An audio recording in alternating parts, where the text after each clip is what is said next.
कैसे हैं आप सभी। आई होप आप सभी बहुत अच्छे होंगे। हम लोग डीएलएड प्रथम सेमेस्टर के विज्ञान विषय के बारे में पढ़ रहे थे। आज अध्याय 3 पौधों में प्रजनन व उसके प्रकार पढ़ेंगे। ठीक है, ये अध्याय 3 है और पार्ट 2 है।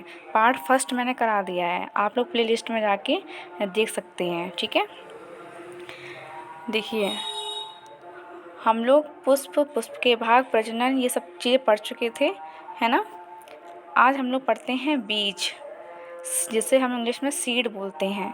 बीज पौधे का अत्यंत छोटा जीव है। इसमें वयस्क पौधे के संपूर्ण अंग लघु रूप में पाए जाते हैं। बीज का निर्माण गर्भाशय में होता है। बीज को सुषुप्त पौधा भी कहा जाता है। इसके प्रकार 2 होते हैं, एक बीजपत्री, 2 बीजपत्री। एक बीजपत्री में जिनमें केवल एक बीजपत्र पाया जाता है, जैसे मक्का हो गया, बाजरा हो गया, गेहूँ हो गया, चावल हो गया। और 2 बीजपत्री में समान आकार के 2 बीजपत्र पाए जाते हैं, जैसे चना, मटर, सेम, मूंगफली, नीम। गाइस ये गलती से 2 बार 3 बार हो चुका है। अच्छा, ये देखिए, ये डायग्राम बना है बीजपत्र का। ये मूलांकुर है, ये प्रांकुर है। बीजों का अनुकरण। बीज सूखा और निष्क्रिय अवस्था में होता है। पानी, हवा और मिट्टी के मिलते ही बीज विकसित होना शुरू हो जाता है। बीज के निष्क्रिय अवस्था से सक्रिय होने और एक पौधे का निर्माण करने की क्रिया अंकुरण कहलाती है। जब भूमि में बीज पानी सोखना शुरू करता है और फूलता है तो बीजावरण को तोड़कर फट जाता है। पानी से बीजों में एंजाइम कार्य करने लगते हैं और मूलांकुर व प्रांकुर विकसित होने लगते हैं। साथियों, ये मैंने ये डायग्राम बना दिया है। आप लोग डायग्राम देख सकते हैं किस तरीके से ये डायग्राम बना दिया है। अगला है, बीज अंकुरण के लिए आवश्यक कारक कौन कौन से होते हैं। तो नमी होती है और तापमान होता है। नमी के बारे में हम लोग जान लेते हैं। बीज की शुष्क अवस्था में 10 से 12% तक पानी होता है, जिस पर किसी प्रकार की क्रिया संभव नहीं होती है। भ्रूण को सुप्तावस्था से जागृत अवस्था में लाने के लिए जल की आवश्यकता होती है। अगला, उचित तापमान। जीव द्रव्य की क्रिया से ही अंकुरण होता है और जीव द्रव्य एक निश्चित ताप पर कार्य करता है, इसीलिए उचित तापमान की आवश्यकता होती है।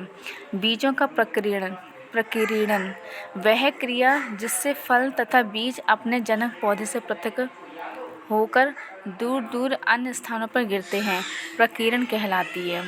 बीजों के प्रकीर्णन का माध्यम हवा द्वारा भी होता है, जल द्वारा भी होता है, जानवरों द्वारा होता है, स्फुटक द्वारा यानी फलों का फटना, और मनुष्यों द्वारा होता है। अलैंगिक प्रजनन क्या होता है। असेक्सुअल रिप्रोडक्शंस, तो जनन की ऐसी प्रक्रिया जिसमें नया पौधा एकल जनक से बनता है।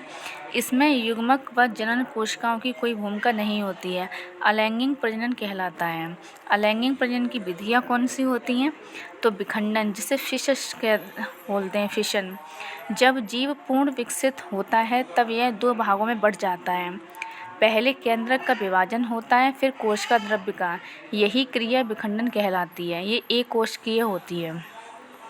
फिर दूसरा नंबर आता है मुकुलन, जिसे हम इंग्लिश में बडिंग बोलते हैं। शरीर पर एक बल्ब की तरह संरचना बनती है, जिसे मुकुलन कहते हैं। केंद्रक 2 भागों में बंटकर मुकुल में आ जाता है। मुकुल वृद्धि करके पैतृक जीव से अलग हो जाता है, जैसे ईस्ट हो गया, हाइड्रा हो गया, ये भी एक कोशिकीय होते हैं। तीसरा नंबर है खंडन, फ्रेगमेंटेशन।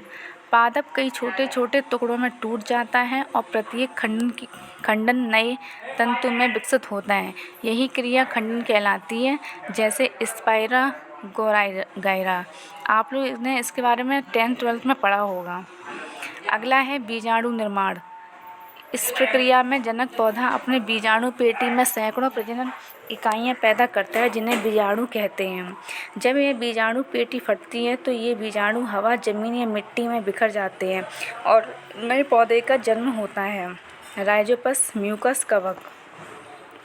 जब यह ये तो हो गया है। अच्छा, नेक्स्ट है कायिक प्रजनन, वेजिटेटिव रिप्रोडक्शन, रिप्रोडक्शंस।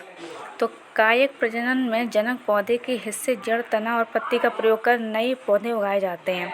अर्थात इस विधि में पादप के कायिक भाग पुष्प छोड़कर से नए पौधे विकसित होते हैं। जड़ों द्वारा होता है, तनों द्वारा होता है, पत्ती द्वारा होता है। अच्छा गाइस, कृत्रिम कायिक प्रजनन कौन से होते हैं? कलम लगाना और लेयरिंग करना और ग्राफ्टिंग करना।